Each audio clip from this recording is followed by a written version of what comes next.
Okay, 999. 9. One night, only one night. 9. Okay, just make the struggle Italy against Germany. Ma che cazzo? 9.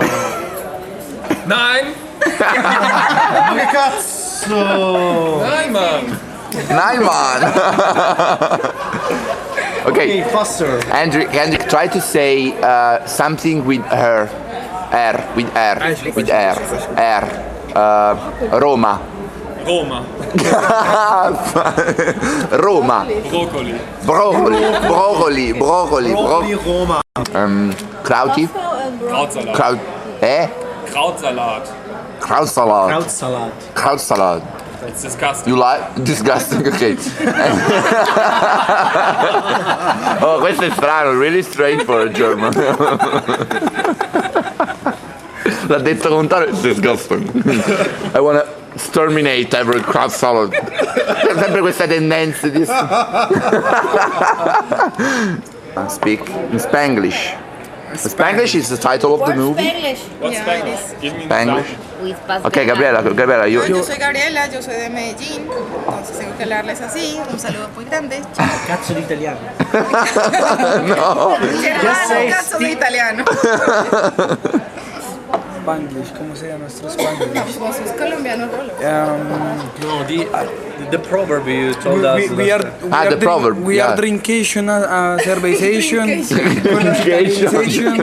Yeah. salutations. Even with the Portuguese, it's really simple. Aquenge, menuenge, telefonenge, Telefocinho. telefonenge, birenge, maglietenge, bicchierenge. Bicchierenge ho già detenge. I mean open English. Opening. Learning English and No, try to say in Indian, Spanish, English, Portuguese.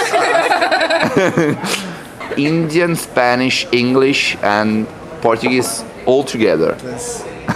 Me llamo Parceros. I'm right here in Santa Maria, Brazil. Falando português, comendo churrasco, fumando, bebendo cerveja. Perfect. Gaucho. Okay, let's talk about the moral experience of the Masquerada party of the last Saturday. Okay. Puppy dog. What about the masquerade party? Yeah, have you enjoyed? Had you enjoy? Yeah, I enjoyed it. But your face, Oh my God. your face. There's a lost dog here. Che lindo. This is our new. So, I like the part with Jean Paul. You let that for all the time. How about the girls in the party? Oh no, so You're a liar. yeah, they were Brazilian girls. E dopo un po' di live recording internazionale con i nostri amici brasiliani, colombiani, baschi e tedeschi, godetevi l'interessante intervista realizzata grazie ai ragazzi di Isaac, che ci danno sempre una mano con le traduzioni, al maestro di capoeira, conosciuto con il nome di Militare. La capoeira nacque in Brasile e fu un'invenzione spinta dal desiderio di libertà degli schiavi di colore che vivevano nel territorio brasiliano. Scappavano dalle case della schiavitù, dall'oppressione, per rifugiarsi in comunità chiamate quilombos.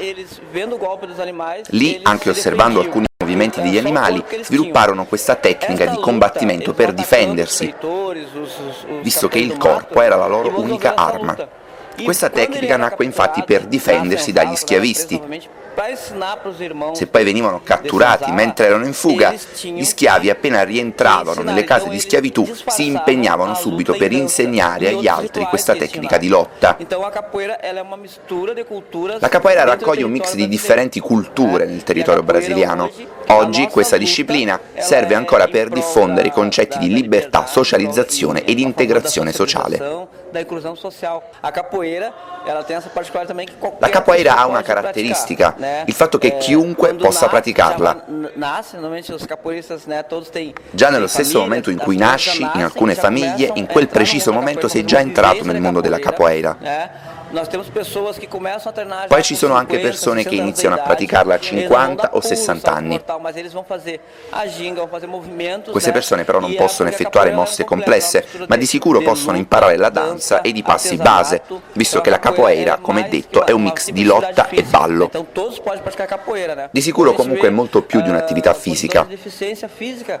Oggi ci sono anche persone disabili che la praticano come terapia e questo aspetto per noi è molto importante, visto che quest'arte antica è oramai un mezzo di educazione e di inclusione sociale, disponibile per chiunque. In passato i maestri ottenevano il riconoscimento direttamente in strada, nelle comunità dove vivevano, che appunto li definivano maestri e li mettevano a capo di un circolo di capoeira. Oggi, con un'evoluzione più sportiva della disciplina, ad esempio della nostra associazione, occorrono almeno 20 anni di pratica per diventare un maestro di capoeira.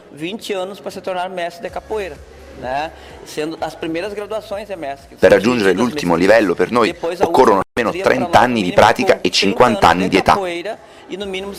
Questo, ripeto, per raggiungere il livello massimo. Il progetto Geração di Isaac prosegue ed oggi io e Michele abbiamo appuntamento all'università per tenere delle lezioni agli studenti dei corsi di antropologia e comunicazione. Siamo fortunati perché dovremmo camminare per oltre 30 minuti dall'ultima fermata del bus, ma riusciamo a trovare un simpatico contadino con maggiolone Volkswagen disposto a darci un passaggio. Qui le possibilità di scoperta ed approfondimento sono sul serio tante. Oggi, per esempio, il nostro amico David ci ha portato nella ONG Casa do Criança, una scuola che offre servizi gratuiti, tra cui la mensa ed il laboratorio di informatica, a bimbi che hanno genitori troppo poveri o troppo impegnati. Solitamente qui in Brasile le scuole lavorano solo con un certo tipo di bambini, ovvero i bambini della loro stessa comunità. Dato che la nostra è una scuola che si trova nel centro della città, accoglie tutti i bambini. Lavoriamo con bimbi che provengono da ogni parte della città e lavoriamo con figli di persone che provengono da diverse classi sociali. Raccoglitori di materiali riciclati, cameriere, insegnanti e dentisti. Questa è una scuola pubblica e riceve piccole quantità di fondi dal governo federale e dal comune. Per avere la struttura di qualità che, come potete vedere, è diversa da quella solitamente offerta dalle altre scuole, usiamo però le nostre risorse, che non sono donazioni, ma arrivano dalla vendita di abiti usati e lotterie di beneficenza. Queste sono le due iniziative che usiamo per reperire denaro. Quando c'è un'iscrizione per noi è indifferente se si tratta di un disabile o meno, perché i bambini iniziano subito un processo di inclusione, a seconda della patologia, che serve a farli sentire sul serio integrati. Per seguirli abbiamo comunque il supporto di un insegnante specializzato e con conoscenze specifiche. Ma oggi i processi di integrazione sono diversi e complessi, quindi dobbiamo cercare di imparare sempre di più. Questo perché non sempre ciò che si studia in teoria si dimostra poi utile e giusto nella pratica. Nel tardo pomeriggio, lezioni di portoghese per superare il primo e più importante cultural shock. Ecco, questa è la mia faccia. Potrà farvi intendere quanto ormai la lingua non abbia più segreti per me. Il giorno seguente è tempo di trasloco. Cambio sistemazione e la mia nuova famiglia cerca subito di farmi sentire a casa, accogliendomi con una pizza. Non sarà quella napoletana, ma vi assicuro che è gustosa. Meglio di molte che ho assaggiato in Italia. E per concludere, vi presento la nostra nuova tenerissima mascotte. Dite la verità, non è identica al cagnolino di quella famosa pubblicità.